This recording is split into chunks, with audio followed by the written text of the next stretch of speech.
Right. What's up, everybody? Excited to be here today with Shai. It's Shai, right? I think Shai. Yeah, it is Shai. Oh, okay, cool, sweet. I was saying it right. And Yeah. you work with DSM, right? That's how Yeah. we have interacted before. Yeah. So that'll be fun. We'll get to what led to that later on. But first, let's start at the beginning. And so, tell me where you were born and what your parents did or do. Well, I was born in Haifa, in Israel, about 27 years ago, and my dad was a banker. He's not a banker now, and my mom used to work for the university. Mm-hmm. And So both your parents worked. Sorry? Both of your parents worked. Yeah, they did. So were they when you were young, were they not around much because of that, or like? Well, they still used to be most of the time, you know, when during like normal hours, Mm-hmm. they would go to work when I was in school, and I guess my dad would come home a bit later, but they were still like most of the time at the house. But that was when I was still like a young child. Yeah. Yeah. Gotcha. So your mom was home more often than your dad, but both of them did have jobs throughout most of your raising. Yes, they did. That's interesting. Is that so in Israel, is that more common? Because in most places it's one works and the other one does most of the like household kid raising stuff. Yeah. Well, it's not that common in here to have just one of the spouses to take care, you know, of the entire household. Mm-hmm. Well, most of the time you will find the husband working full time, and in some cases the mom would work full time, and in some cases, I mean, part time, and things like that. And mostly jobs that, you know, there are in line with the kids' timing of their schedule. School and kindergarten. Yeah. So she will be there for the kids mostly. Yeah. So how long did you live there after being born there? Because you just told me that you were in Thailand for 4 years. So that's another interesting point we'll get to, right? Yeah. Actually, we moved. We moved when I was about 6 or 7 years old. And we moved to another city, and it's called Hadera. It's right in the middle between Haifa to Tel Aviv. And it's much quieter, you know, rural, I guess. And so we moved there. It was an entire new school, and started everything from scratch. And both of my parents still kept on working, but they grew some distance between them, and for like not long has passed since after they just divorced. Mm-hmm. And we did live apart. They did live apart for most of the time, and so you know, since then. How old were you when they got divorced? I was quite young, I think, around 10 or 11 years old. Gotcha. And when you guys moved for that first time, when you were 6 or 7, why did that move happen? Like what was going on that necessitated moving? Well, we grew as a family. I had a small sister, and she was born, and we were already 4 siblings and 2 parents. We had to move to a larger place, mm-hmm. and the initial thought was also like getting a house with a yard and something that you know, it's better than an apartment in a building. Yeah. So in Haifa is quite expensive. I mean, much more expensive than the city we lived in Hadera. So the thought was moving to a cheaper place and nicer to raise the kids. And it's still like just an hour drive. So I've heard the cost of living in Israel is pretty high, like comparable to the States. Is that true? Yeah, that's very true. Interesting. I mean, I guess in the States as well, some places are cheap, but big cities, I guess, much more expensive than Yeah, there's tons of places you can pay $1,000 for like a crappy 1-bedroom apartment in the States. Right. Well, in Israel, the prices are quite high. I mean, the more rural area will always be cheaper, but it still isn't that cheap. Yeah. This is why, like, just one of the spouses would work. Would most of the cases would not be sufficient. Yeah, that makes sense. Yeah. Interesting. So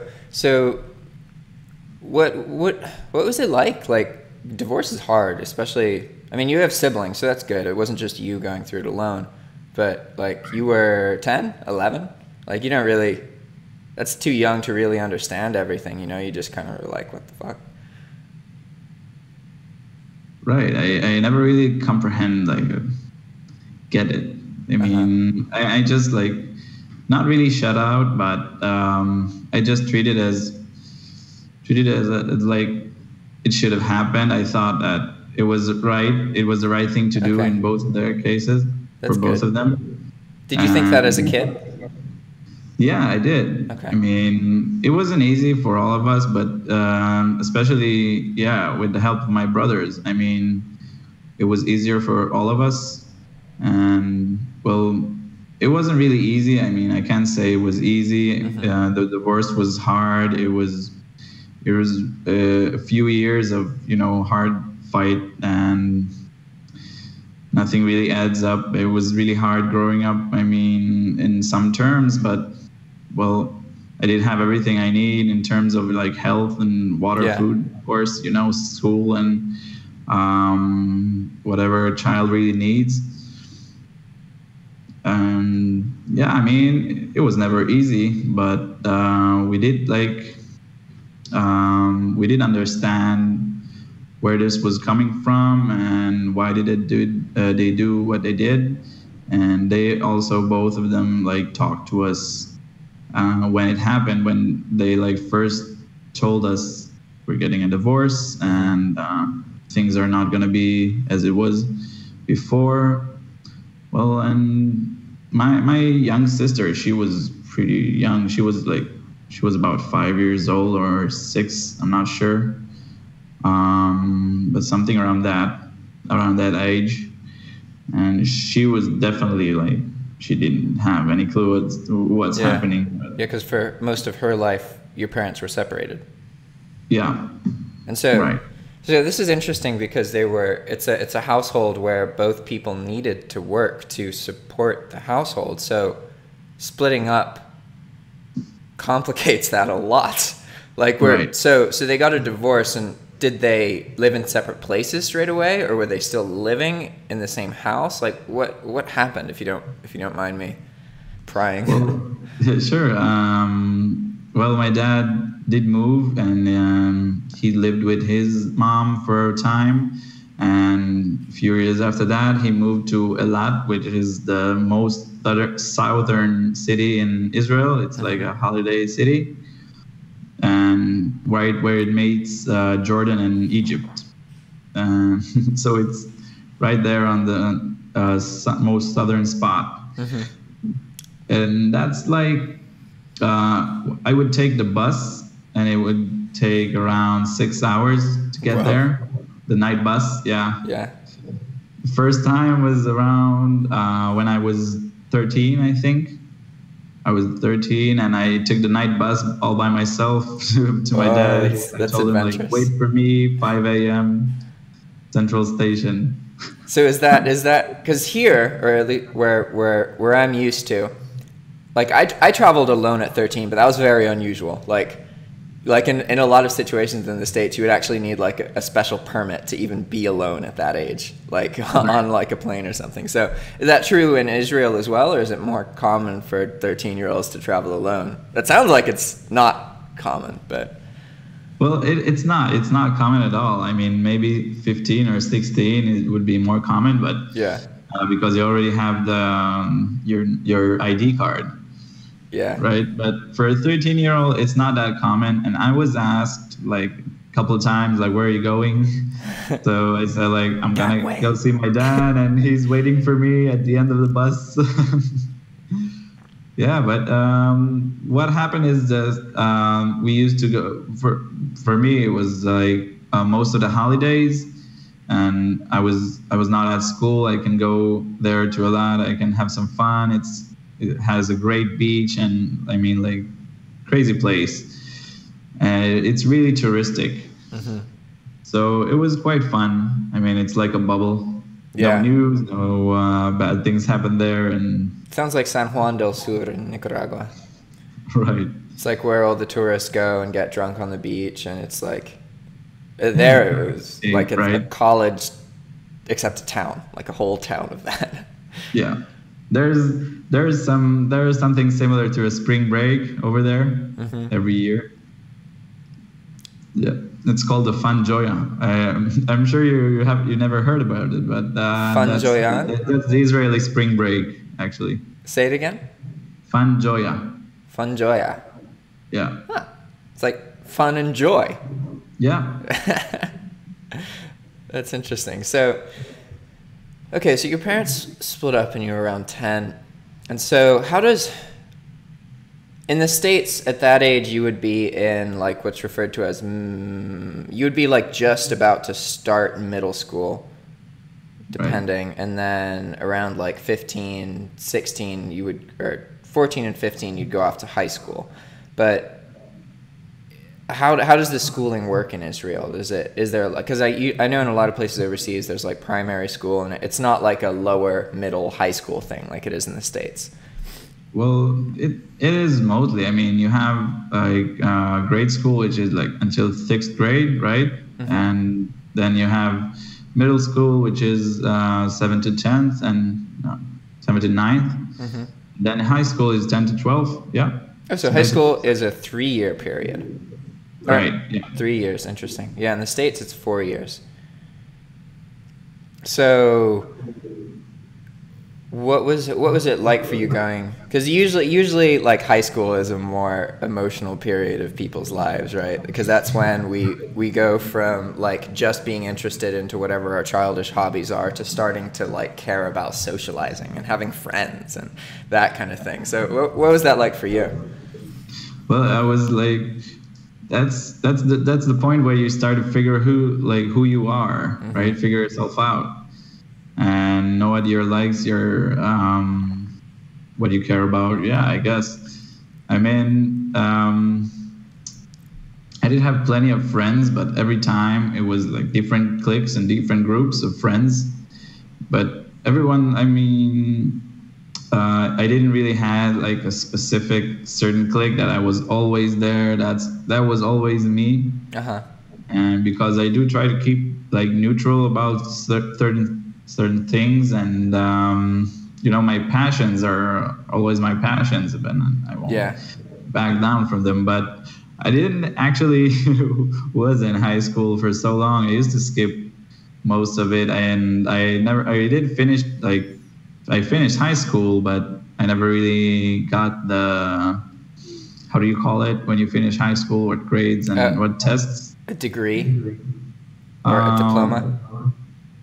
No, man. When you finish, I mean, like did you run tests before you finish high school? Like anything that will get you to the... Like SATs? In the States, there's like... You get a high school diploma when you graduate. Okay. And there are tests called SATs that you take. And the SATs are so that the colleges can like judge you. So you get your high school diploma, and then almost always also your SAT scores. And then you have an entry letter, like an essay. And so a college will look at all three of those things to determine if they accept you or not. But the SAT isn't like part of, it's kind of part of high school, but like I could go take an SAT now. I don't have to like, it's not like necessarily a test that you take in high school. It's something that like high schoolers send you off to another place to take the test so that you're ready for college. Yeah, I think I know what you mean. We have something similar to that. But in high school, we have the diploma that says like you finished 12 grades of school. And there's also tests in all of the subjects that determine your GPA, right? Yeah. So my GPA was crappy, I guess. So and I did took that SATs after I finished the army. Actually, I was 21 then. And I was done with the army. As a male, after you finish school, you do required service, right? Yeah. So as a female as well. Oh, interesting. So can you tell me a bit more about that? Like how long is that required service period? That's something everything has to do, I think, right? And it's right after high school and before college, yeah? Or is it? Yeah, it is college. I don't know. I mean, I don't think there is any colleges because right after the army, you can go get a degree in either a university or like a private university, I guess. One would call it a college, but it's just like to me, college and university means the same thing, but I guess that's not true. Yeah. Right. So, well, when you're 18, you're done with high school, and then you will just get drafted. Males are 3 years, maybe 2 years and 9 months. But I did the whole 3. And females would be required to serve 2 years. And it's not mandatory for them to join anything militant. They can just be, I mean, there's plenty of office works and desk jobs and trainings, and there are like certain groups that would recruit females, but that's not mandatory for them. Okay, gotcha. I mean, they can volunteer to join so they have a little bit squad. more options and a little bit more freedom when it comes to that. Right. Yeah. And the males are, if you're healthy and there's nothing wrong with you, then you should go. I mean, you will get drafted to join the military in militant position, not as a desk job or anything like that. But for everyone that has like certain health issues or any issues at all, I mean, many try to get the desk job and just like keep a daily because they don't want to die. Service, just come and do shit and nothing hard. Interesting. And well, after you're drafted, you can prolong your service or recruit to be an officer. Well, there's plenty of choices. They're always interested in like if you're any smart, if you know what you're doing, and you will probably get a chance or the option. You will be asked. Yeah. So there's a required pretty much 3 years after you get out of high school. So you get out of that requirement at 21, I'm assuming. Is that right? Right. Yeah. And so, out of curiosity, what's the drinking age in Israel? It's 18. 18. Oh, okay. So that has nothing to do with 21. Interesting. Yeah. So what did you do after? Like, did your actually tell me a bit about your service if you can. Like, is that something you were excited about that you like wanted, or were you like what was your perception of going into it and then what it ended up being? Well, I did have like proper health and just a tiny back issue, but that wasn't really a problem. So I was recruited for a fighting squad and it was a search and rescue squad. So what practically we're doing is if ever is a building gets torn down or falls off, there's like an earthquake or flood. Yeah, earthquakes. Yeah, exactly. So we work the tools and we would rescue people out of there. And we also like cold breaking, I guess, like when you want to break in the door or a room or a wall, right? But when you want to do it quietly without any bombs, we would specialize in that. Oh, that's interesting. Yeah.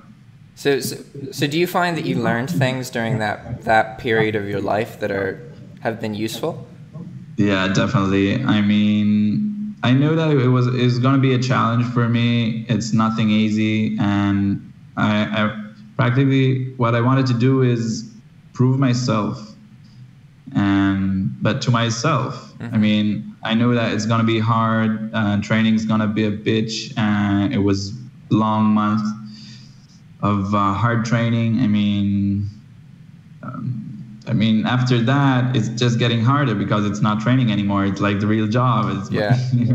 So it doesn't get any easier for the whole 3 months, for the whole 3 years, right? And it really sucks, but it's kind of fun. I mean, you get to know a whole lot of new cool people, and you get to experience with them crazy shit that you will never forget. I mean, those are experiences that goes to your grave, and you will never forget those people, and they will always be your friends, right? Because you shared something special together. Yeah, you went through a hardship. That's really fascinating to me, because like personally, I believe that the people in the States definitely, they lack an appreciation. Kind of, there's nothing that like forces American citizens to be exposed to like hardship and other culture. It's a very like coddled society in that sense. So it's quite interesting to me that like by 21, every citizen in Israel would have gone through schooling and then some intense kind of military interaction where they're with other groups and like that. It's quite interesting to me because it's very much not like that in the States.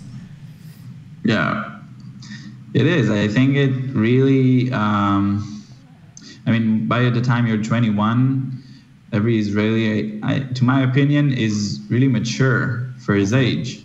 Yeah, you would have to be. With other people. I mean, schooling and like continuing to go to college, it's just like more school, more things that you will forget at some point. And it doesn't really mature you because you keep doing shit. And right now, like, no parents to see you, no parents to watch. Yeah. It's just expressing the inner child much more. But when you're told what to do 3 years every day in, day out, and you don't want to do any of that shit, but you don't really, you don't have any options. Yeah. So you learn you learn systems, you learn how to integrate yourself with a system, and I think it gives you much more tools to like take matters to your own hands and like understand what you're gonna do. But not yet really, because then they would go to universities and go to schools to get a degree or a master's.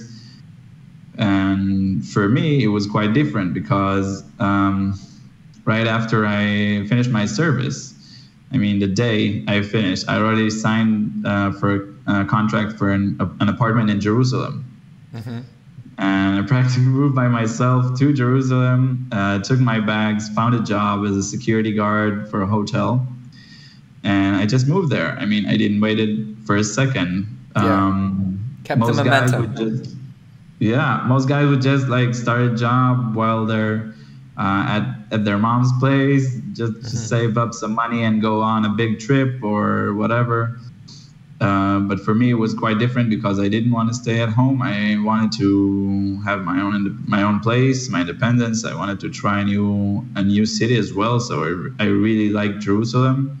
It has amazing culture and so many different people from like all around. It's probably one of the most well-known cities in the world, by name at least, you know. Yeah, definitely. And I loved it. I lived there for a year. About a year, something like that. And then I got a call from a friend of mine from Eilat, the place where my dad was at like for years. In the south. Yeah. So that friend, I used to work with him as a bellboy in a hotel there right before my service. And he called me up and says, "How are you doing?" And I'm opening a cosmetics company in Thailand. Oh.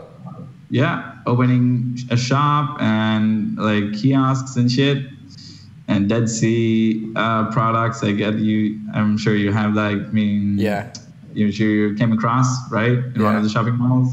Yes, for those of you who are listening and don't know what Etsy is, it's a website where you can.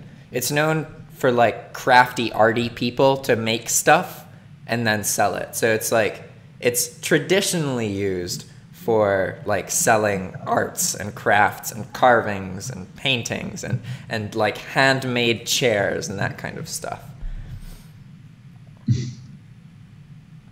But so yeah, go on. I was just, in case they didn't know what Etsy was. That is what you're talking about, right? So in any case, I mean, I lived there for a year, and then he rang me up, and in that time I was already looking for like another opportunity overseas. I really wanted to go find myself in another place, working in another country. Yeah. And I was looking for the US, but you know, I couldn't get any visas. No one would give me a work permit or a visa or green card. And I don't want to work in anything like shady or illegal or having to be afraid, you know, wherever I go. So he told me that they can take care of the work permit and the visa and everything, and I would be legit. And that was the deal breaker. I mean, I knew that I was going somewhere, and he told me, like, you have a safe place. It's here with me. We already rented a home, and you can live in, and you can work. So, and for me, it was perfect because it was already someone I trust. I know. That's important. Yeah. And it was the perfect opportunity for me. And it didn't work out. It didn't pan out as well. But I did move there, and I was there for so long that I really loved the place, and I stuck around for 5 years. So how long did you work with the cosmetic situation?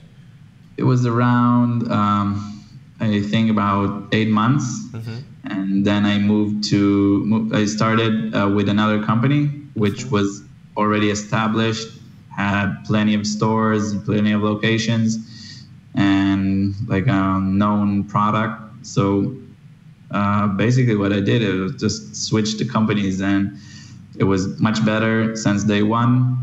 And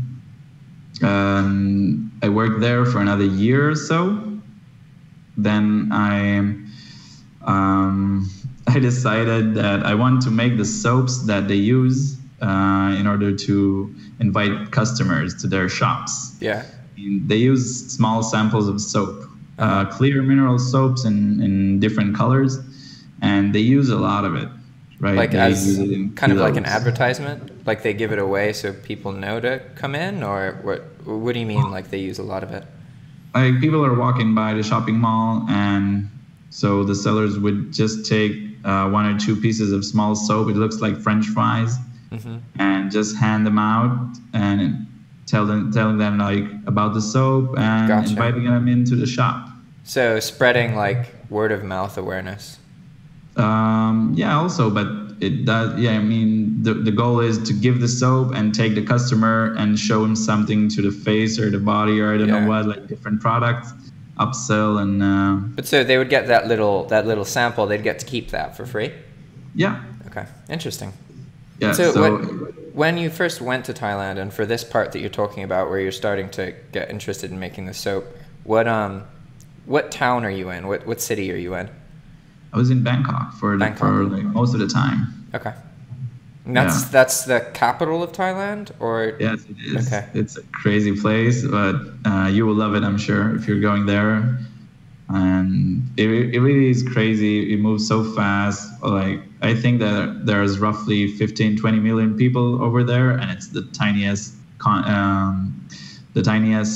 province. Yeah. Out of all the provinces in Thailand, actually, it's like a small metropolitan, but plenty of people there. Traffic is crazy, but you do have like all sorts of taxis and motorcycle taxis and tuk-tuks and I mean trains and metros and sky trains as well. Public transport. Yeah, public transport is crazy there. So you started making. You were at the soap place, and go on. So they were not selling soaps. I mean, they were selling Dead Sea products, right? And they would offer the soaps as just offering them, handing them out just to invite customers over. And they used a lot because they have many of shops and over like 40, 50 stores, I think maybe more. Yeah. And they use it in kilos. So I decided, like, why shouldn't I make the soap and sell it to them? And we were in good relations. And so they practically told me, like, yeah, go for it. We'll buy it for the same price we're paying now. Yeah. No problem. Just get it to us. And that's what I started to do. I started making the soaps. I figured out how should I do it. I perfected what I needed to do in order to get the same quality. And I found all the suppliers. And it was pretty hard, but I guess like a few months of good motivation, it got me there. Yeah. Making soap's cool. A lot of people don't realize that you use lye when you make soap. Which is a really intense chemical, right? I mean, I put the mask on and the goggles and the huge gloves, and I used lye, and it was quite funny, but you have to wait for an entire month or two just to cure it.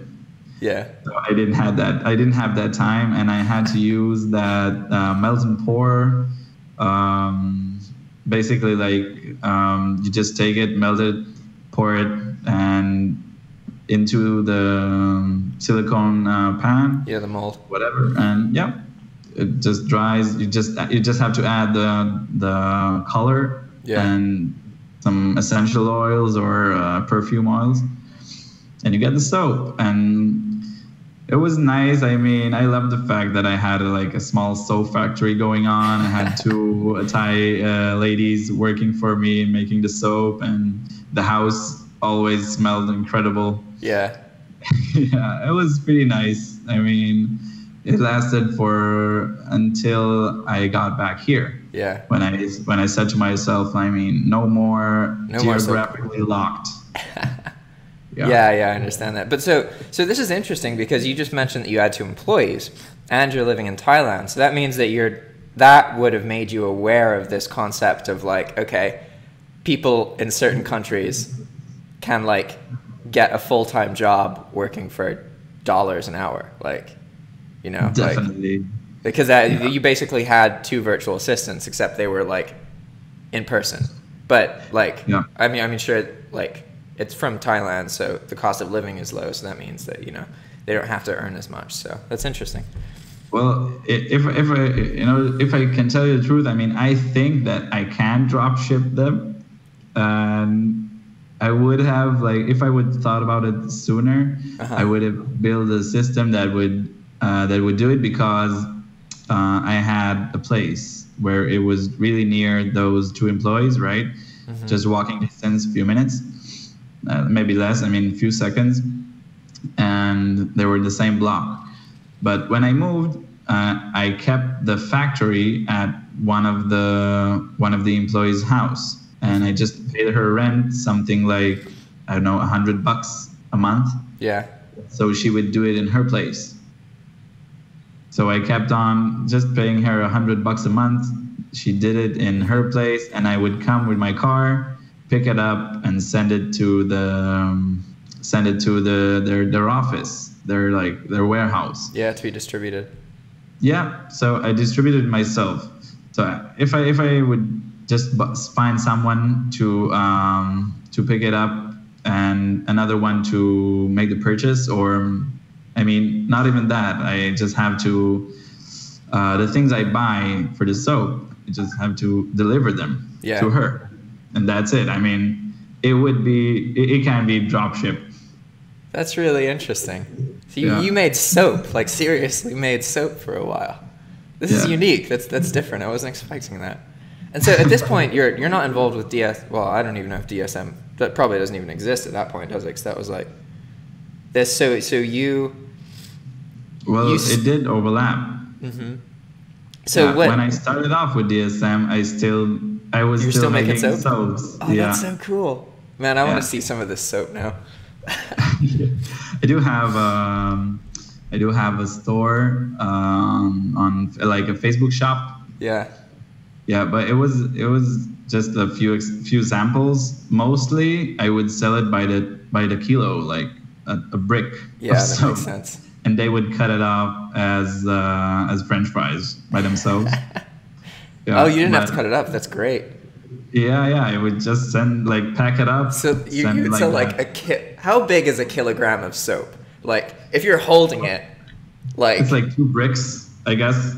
Like, if the size of 1 brick would be gotcha. around a half kilo. Interesting. I've never seen that much soap before. Yeah. Imagine, carrying out 200 or 300 kilograms bricks of soap. That's box. Great. So you're in Thailand, and at what point did you become aware of drop shipping and arbitrage? Because I mean, you're in Thailand, so you're probably gonna. I feel like that's one of the places you're most likely to meet people who know about that stuff. Whereas in the States, I think that everyone knows about drop shipping because I do stuff about drop shipping regularly. But the reality is, most people have no idea what drop shipping is, and if they do, they think it's kind of sketchy. Circle does. But your closed circle of friends does. Yeah. Right? Yeah. That's what happens when you're a part of that. Yeah. When you're a part of that, everyone that knows you knows what you're doing. It's interesting. They always they want to listen. What do you mean you sell on eBay? You sell what? Yeah. Or things like that. Yeah. So there will always be interesting, and they want to know what you're doing. And it's not that easy to explain, I guess, but it is funny to try every time. Yeah. And I had a friend who was doing drop shipping by himself. I mean, he did study from someone, and he taught me. He was my mentor for some time, and it was, I think, maybe 20 months ago, something like that, less than 2 years, and it was. It took me 6 months just to get to the point where I really start to cash out any profit, and really working, trying to profiting from it.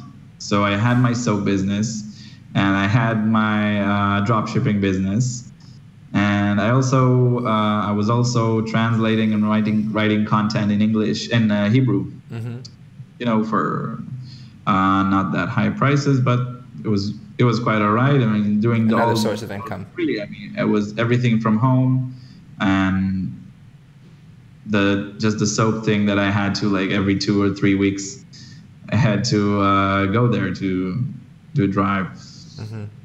Yeah. So when you started drop shipping, what were you doing? What were you using? Software? Were you manually posting? You mentioned that you had someone who was mentoring you, but what process did you use when you started? Well, he taught me about using a DSM tool. Okay, gotcha. It was the first thing I ever used, the first monitor I used, the first tool I ever saw. And so you started using DSM Tool before you were affiliated with them. Interesting. Okay. Yeah, it was almost a year before I was recruited. Yeah, and I started off small from a free account. He taught me how to post everything I need, the first listing, and then started new listing with the Hydra Lister and monitoring and customer service on Amazon, all the basic stuff. Yeah. And after, I don't know, something like 20 hours of his time, I was already working by myself, and I sort of perfected my system of sniping, and it's with big scans. So I would do twice a week to sit down for good 3-4 hours and gather 7 or 8 or 900 products to list, and I would just schedule them for the entire 3-4 days. Every few minutes, I want a listing to go up. Yeah, that's smart. Yeah, so the store would work 24/7. That was my initial thought, and it was big amounts. The store rise pretty high, and it was great. I mean, it still is. It's not as before, because I don't have so much time to invest in it, but still sells, and yeah, it's doing great. Ever since, I have a virtual assistant who was also helping me, double check on those titles and the products that are going up, because when you scan and when you snipe, there's so many problems with titles that are like going wrong, and then you can get blamed for a lot of shit that This says 48 count, but I received 12. Right. That's like the thing I hate the most. And it's not easy to overcome, right? Yeah. Because you will tell them, okay, well, I'm really sorry, but please return it to me and I'll give you the full refund, right? Yeah. That's the best way to... People are like, I just want what was missing. Yeah, send there the 36. Yeah. I mean, I want the full product. Man, it's not as easy, but I get it. I mean, as a customer myself, I wouldn't want to get that get that mistake. I mean, yeah. Also, a lot of customers like, it's too good to be true, but they're like, no, if I buy it now, that means he's got to give it to me, even if he made this mistake, right? So at least that's their mentality. Yeah, I mean, if I would see something that shouldn't cost $10, I know it should cost $100, but it costs $10, I would know that there's something off. And I mean, why start? Why bother? Yeah. Yeah. I mean, it's crazy, but they know what they got themselves into. Yeah. Yeah. They tried. So at this point, you have a virtual assistant, right? Tell me more about that. Because in my head, once you have virtual assistants and you're using it, the chance that dropshipping actually does something to change your life goes up like exponentially, because most people are very hesitant to get involved with virtual assistants, and they don't realize that, like, if you have a virtual assistant and you're paying them like $100 a month, you have to really fuck up for them to be losing that money and not earning you anything more. Like, it's genuinely quite hard, and getting used to using virtual assistants is like kind of your entry into the modern kind of business person. Like, it just opens up so much opportunity, it's amazing. Like I didn't used to have a VA, and now I do, and like he texts me and wherever I am in the world, and I'm just like, do this. Shit happens. Like, it's amazing. Like, it's so easy. Like, shit gets done, and I mean, you don't have to do anything about it. Yeah, and well, you do sometimes, but it's so like, you just have to say what needs to happen. You don't actually need to do it, So it's like, that is so much easier. Yeah, and you talked about the people that can't get like virtual assistants to work good for them, and they're not happy, and they can't like leverage their business. And I think that comes from just the fact that some people think that their virtual assistant should know everything, do everything by himself, and he doesn't need to be taught or mentored or anything. I mean, the minimum is just have an hour a week or twice, or like 2 hours a week with your VA. Just teach him what needs to be taught and what he needs to do and how to perfect the system that he works in. Just everything there is to it. I mean, if you work with him, you keep working and teaching him everything he needs to know. He would do the job. Maybe not in the first month, maybe not in the second month, but when you keep once you've trained properly. Yeah, if you train him properly, I mean, 1 or 2 or 3, they will work for you, and they would you can set targets. For me, I pay him, like a really low amount, but like $150, right? But I do give him target, like a chance to get to another 30 or another 50 if he gets like certain amount of products on the store by that time, by that date.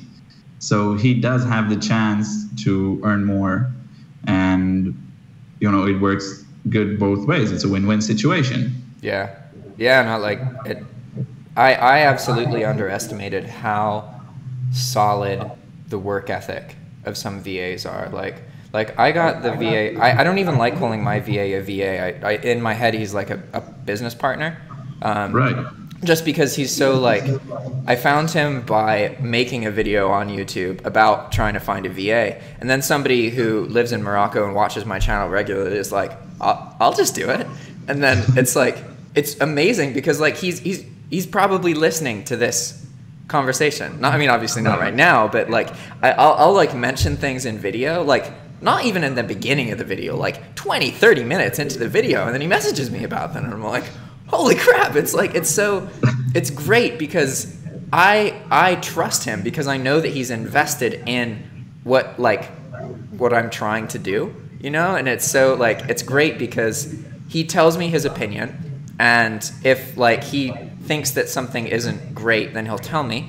But ultimately, like if I give him instructions, he'll follow them. And like, it's really hard to find that balance with a VA where they're going to do what you tell them, but they're also going to tell you if they think that there's something that could be done better, right? That's kind of tricky because sometimes you get one or the other. You get the really prideful people who are like, I know best, I'm going to ignore what you say, and that's not too great. But then also you get the people who are only going to do what's told. And like, that's not really that great either because like you need a little bit of, I don't know, you know, it needs like a balance. Thinking out of the box and by themselves. Yeah, they should have an opinion. I mean, they are trying to grow with you as an employer, right? Yeah.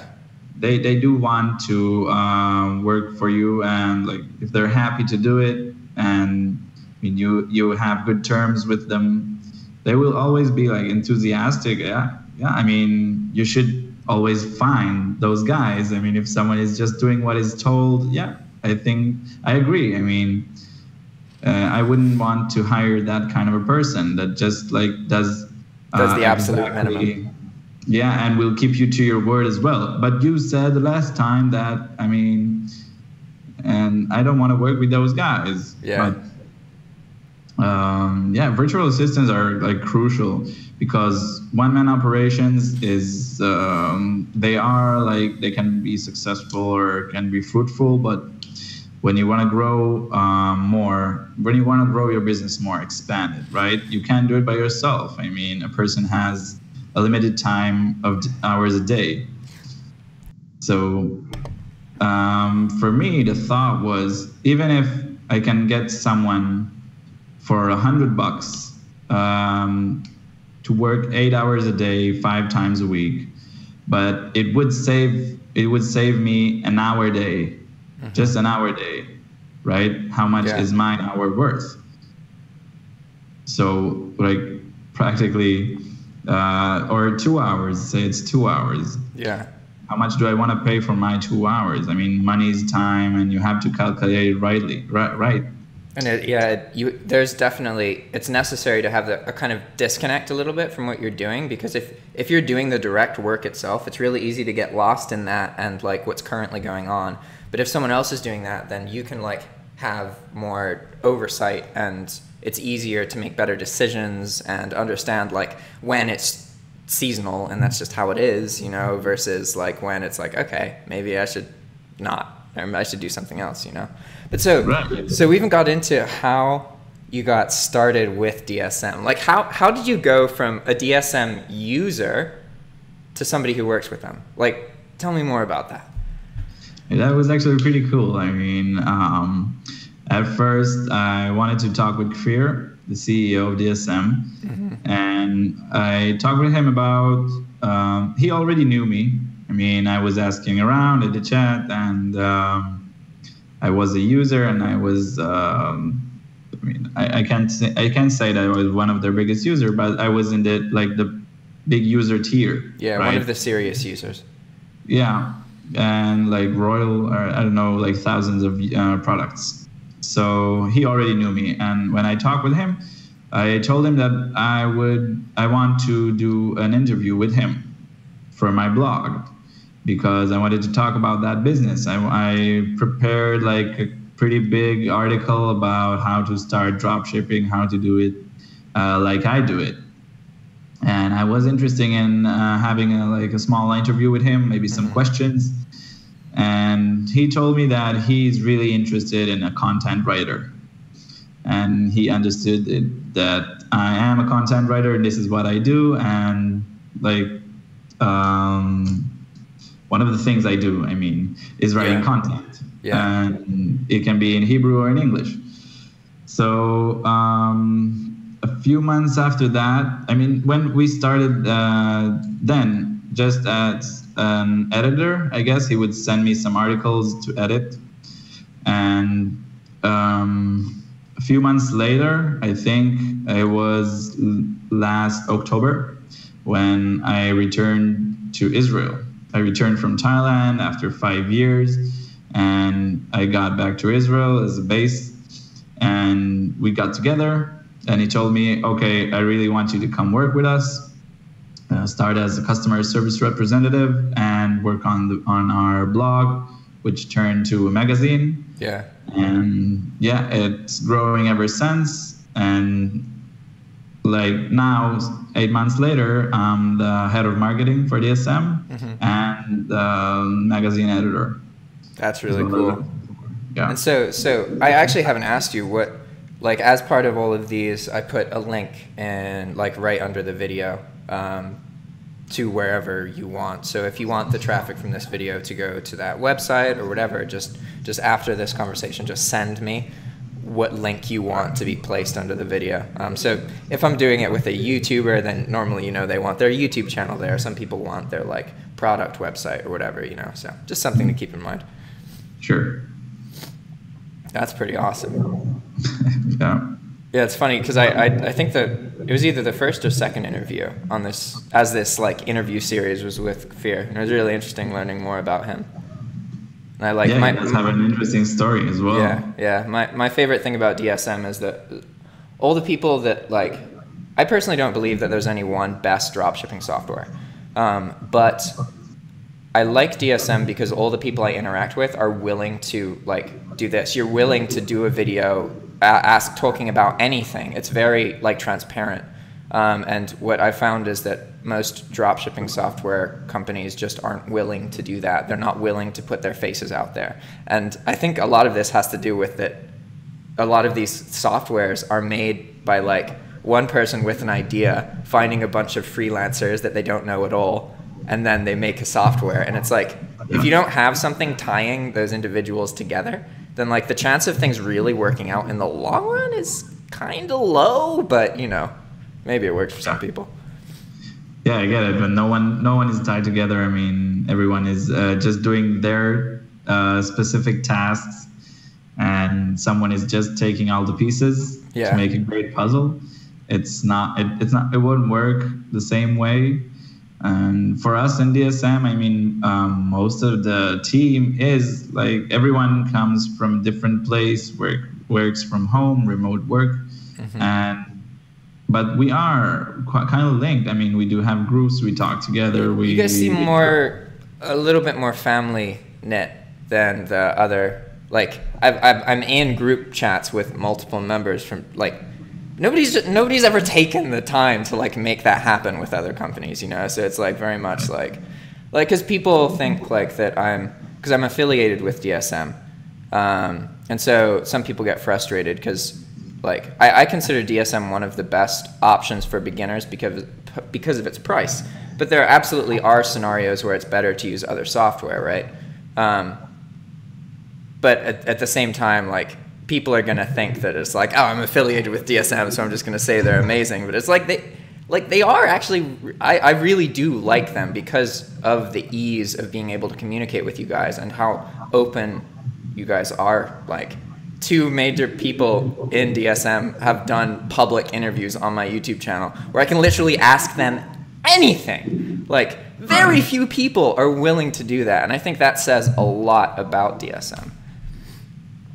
Yeah, I think so too. We are quite open, and I'm really happy to be working with DSM. I mean, not only that I started off with them as a user, and I had no affiliates, and I mean, it's really happy. I'm really happy to get the chance to work in that kind of place, and I really believe in the core values of the company and what's it trying to do. So that was really, like, I'm kind of thrilled. I mean, all the work that I'm doing is is pretty unique, and I'm really excited about things like that. And like, I mean, who would have thought that I would be talking to you for an interview? I mean, it was the last thing I had in mind. It's cool, right? A few months ago, and probably years ago. I mean, I never would have think that something like that is going to happen, and I would publish my contents and over the internet for like thousands of readers and like a huge amount of mailing list and a huge mailing list, right? Every time we publish a newsletter, and it's fulfilling. The chance to work with such a tool, with such a such a great platform is really unique for me, because I started off like on my own. I never studied any. I never studied for any degree, and I never did like the normal course of things. Most of the things I learned to do by myself, if it's developing websites or everything that I did. I mean, even the content, everything I was studying by myself. I did it by like just took the time and the necessary steps to do everything I need. But I'm really proud of reaching this point, and being able to get the chance to travel around. I mean, that is crazy. I just got back from 2 weeks in Milan and Berlin. Yeah. And I was working full time. But you're able to travel and work, which is like... Yeah. That's insane. I mean, ever since I started working with DSM, which is less than a year, I mean, it's like 10 months, or not even that, more like 8 months. I traveled in Amsterdam and twice, I think, and I was now in like 2 weeks, and I traveled in Israel and even before that, I mean, when I was a user, and I worked as just a drop shipper by myself. Yeah, in Thailand. Yeah, I was in Thailand. I was traveling around plenty of there, and I was in Romania and in Germany for the Oktoberfest, the last Oktoberfest. And I did travel around a lot. Yeah. That's really awesome, man. It's funny how you do get kind of used to traveling, and then, because like I was raised my whole life, like my childhood, I spent traveling, and then we got poor and my dad died, so then we didn't travel for like 10 years. And then I went to Nicaragua, and that kind of like, now I'm mobile, you know, I can be anywhere, so like that's why I'm going to Thailand, that kind of thing. But it's definitely interesting what it does to your brain, like being exposed to the fact that there's a lot of different cultures, but ultimately, like in almost all culture, there's an older generation that's more strict and more conservative, that has kind of religious tones to it. No matter where you are in the world, that's a thing. And then you have younger people who like go through a phase where they're a bit rebellious against that, and then they either become a bit more balanced or they become like their parents, right? And that no matter what country you're in, that's a thing. And it like traveling shows you that, or at least it shows me, that while we are very different, ultimately we just focus on our differences, and humans in general are almost all very similar. Like we like to be treated well, we like to feel respected, we don't like to be yelled at. Like that's pretty true no matter where you are, you know? Yeah, it's for everyone. Yeah, that's awesome. So I think that should be good. If there's anything else that you want to go over, feel free to. It doesn't matter if we could talk more if you want to, if there's anything in particular. Well, sure, but I don't have any ideas or topics left. Yeah, no, that's fine. Yeah. It's this one. Well, it's definitely because I'm new to this. Like, this is what I'm trying to do with my YouTube channel. Is this be the videos that I have most of the time? Because the analytics for these videos, like anytime there's a conversation between two people, people just watch longer, just inevitably, versus when it's just me talking, because it's harder to pay attention to one person. And also, like, it's so easy to make these videos. Like, you literally just have a Skype call with somebody, and I benefit tons from that exposure, right? Learning about these people, what shaped them, what mistakes they've made, what successes they've had, and I get to be exposed to all that. So I just get to benefit. It's great. Right. It's like a vlog cast. Yeah. And if you know anybody who's interested, like now, literally anybody in the world can just schedule an episode with me. And so right now, cool. yeah, right now it's through, it's for these like interviews, but really I want a way to just wake up and then I don't know who I'm talking to, but I do know that they know that it's getting published on my YouTube channel. Because that is something that's kind of hard to communicate to people when I'm trying to set things up through message. Because like I'm always willing to do a Skype conversation if I can publish it. But people are always like, I don't know, I don't want to show my face. I don't know. And you know, it's sad. Yeah, I know what you mean. I mean, always there's that uncertainty as to like, what's he gonna ask? Or I mean, like some fears that basically everyone has. Yeah. Yeah, but well, if you don't try, I mean, you don't get anywhere, right? Yeah, and exposure is everything. Like. Yeah. Plenty of people are afraid of exposure because they're just afraid to fail, right? But there is no winning without failing. Yeah. I mean, failure is something that other people think about you. It's not like failure has to happen for success, like you said. So it's not like, I don't know. It's just that there's most of success in life comes from being able to separate yourself from all the bullshit that people tell you about the world and how it works. And you just have to understand like, oh, that's not actually how the world works. And there's this whole great, amazing opportunity over here. Most of these people just don't see it, you know? Yeah. All right, man. So I'm sorry, go on. Like when you fail hard once or twice, there's always gonna be like people who are just gonna laugh at you more and think like you don't have a chance. I mean, why even bother? Why trying? And then you have that chip on your shoulder, and if you want to really succeed in it, you have to prove everybody wrong. Yeah. Which makes it all the tougher, right? All the harder. But actually, it does worth a lot more. When you go and travel a longer way and a longer route to success, I mean, it will be much bigger, and it will be more meaningful, I guess, than if you had an easy route, an easy way. Just like, do this for a year and then you're rich. So, I mean, like no one would tell you, no, you can't do that and you can't do that and there's no way. Then you don't have to prove anyone. But when you do have that chip on your shoulder and you really need to prove everyone that like you can fail and again, and I don't care if you laugh at me or not and whatever you think about me.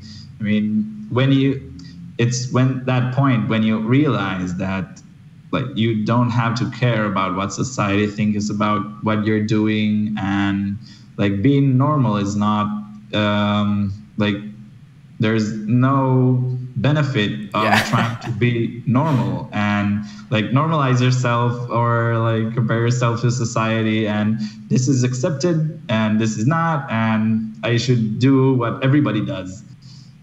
I mean, everybody is not successful and everyone is poor and most of the people are like on the verge of being broke and just trying to like raise enough money to complete the month. You have to realize that when you want to be successful, you have to break the rules and don't give a shit about anyone's opinion. Just follow your truth and that's it. Yeah, that's good advice, man. All right, then. So I'm going to end that now. And if anybody watching, if you want to be interviewed or you know anybody who wants to, or Shai, if you know anyone else, you can look in the description. There's a link and you can literally just schedule time with me. You don't even have to tell me what it's about. I just wake up and I'm like, fuck, I was supposed to be up like 10 minutes ago because I got this interview, and then I do it. So that's how this is going down, guys. All right? I would watch that. Sweet. All right, man. It was great chatting with you. I really enjoyed this. Hope we can do something again in the future. Me too, man. It was a pleasure. All right. See you, man. Bye-bye.